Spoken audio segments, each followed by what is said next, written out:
The sun was bleeding into the horizon, casting long skeletal shadows across the sprawling backyard of Martha's country estate. It had been a typical quiet afternoon, the kind of stillness you only find in the American countryside. But as we retreated inside for dinner, a strange chill settled over the house. My grandmother Martha, a delicate woman of 92 who had always been prone to bouts of anxiety, suddenly stopped near the dining room window. Her face went pale, her eyes widening as she pointed toward the Barnett building, our large steel equipment shed that sat about 50 yards from the main house.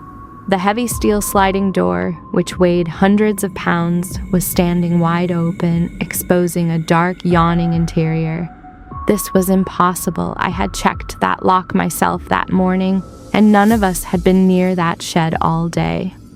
I stood by the window, peering through the glass as the outdoor security light flickered to life, casting a harsh artificial glow over the opening that looked like a black mouth ready to swallow the light. My younger brothers, Leo and Sam, both looked confused, swearing they hadn't touched the door.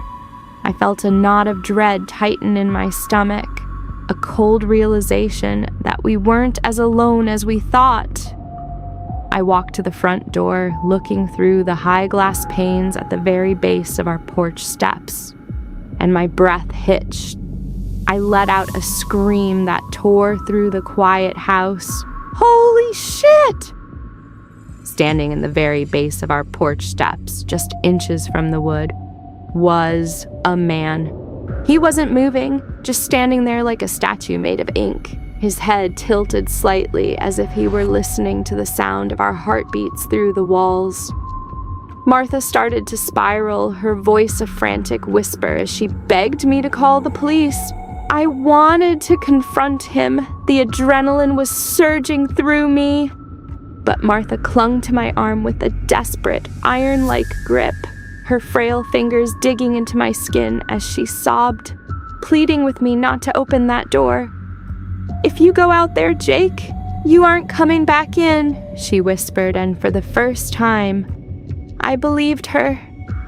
We sat in the dim light of the dining room, our eyes glued to the black silhouette outside. He eventually turned, his movements slow and deliberate, and began a rhythmic circle around the house.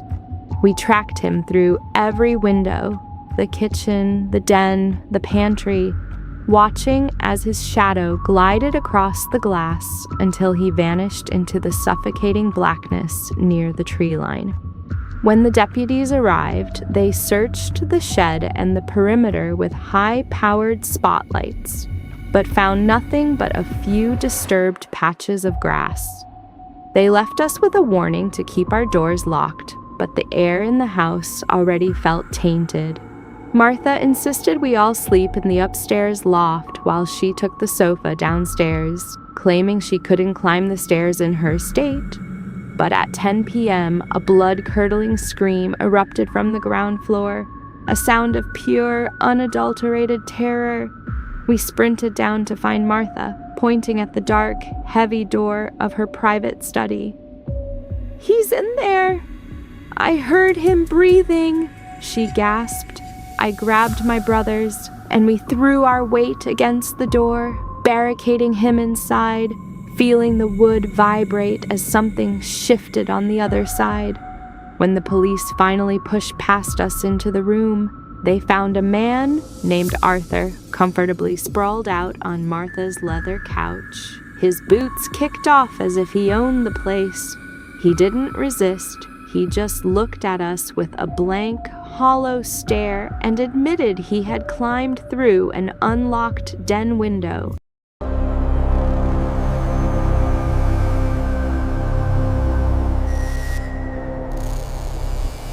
At 14, the Bahamas felt like a tropical paradise, a world of turquoise water and endless sun, until the day the air turned cold.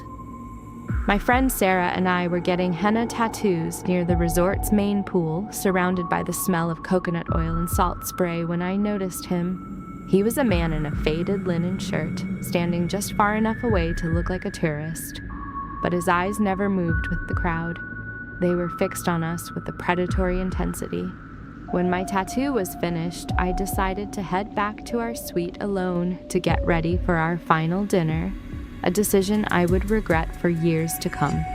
I bypassed the crowded, noisy pool area, choosing the quiet, air-conditioned corridor lined with high-end boutiques and silent marble floors.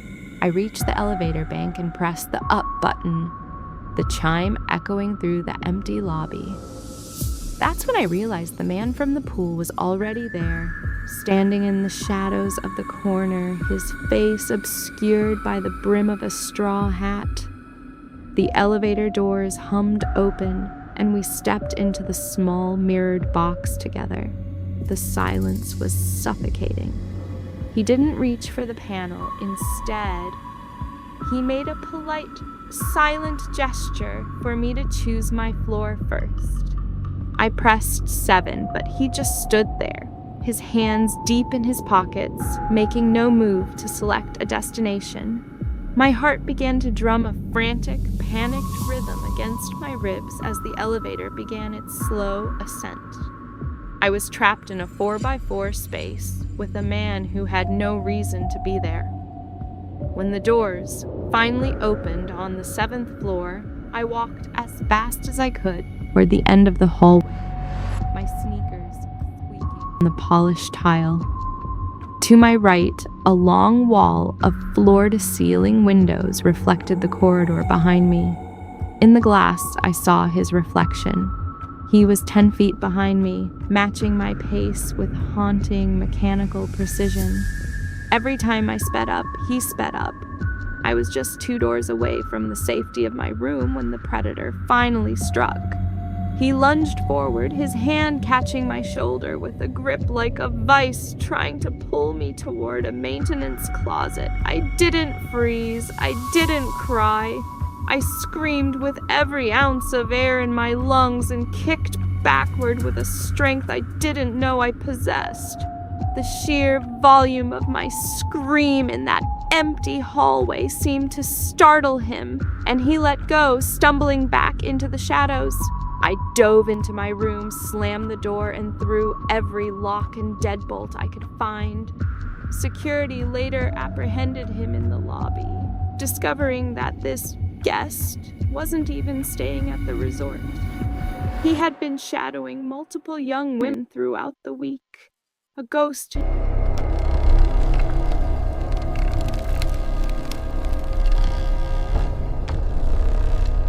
The Blackwood Ridge Resort was a beautiful relic of timber and stone, promising a quiet escape. Our suite was actually 2 rooms joined by a heavy, slightly ajar connecting door. Returning late from the lounge, we were hit by a sickening organic stench like wet skunk and rotting garbage. The manager blamed a crawlspace animal, sprayed lavender mist, and told us to keep the door shut. As the lights went out, the old wood began to moan.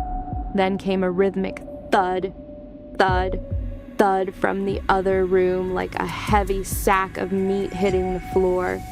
Heart racing, I grabbed a broom and pushed open the connecting door. My flashlight revealed nothing. The room was empty and the sound had vanished. As I turned to leave, I saw it in my peripheral vision. An impossibly tall figure in black, standing perfectly still against the dark armoire. It didn't breathe. I backed out slowly, eyes fixed on the floor, and bolted the door. When the owner arrived with a shotgun, he found the suite's hallway door picked from the outside. A drifter had been living in the crawl spaces, emerging to watch guests sleep and steal their things. We left immediately, but now every closed door feels like a hiding spot for someone waiting in the dark.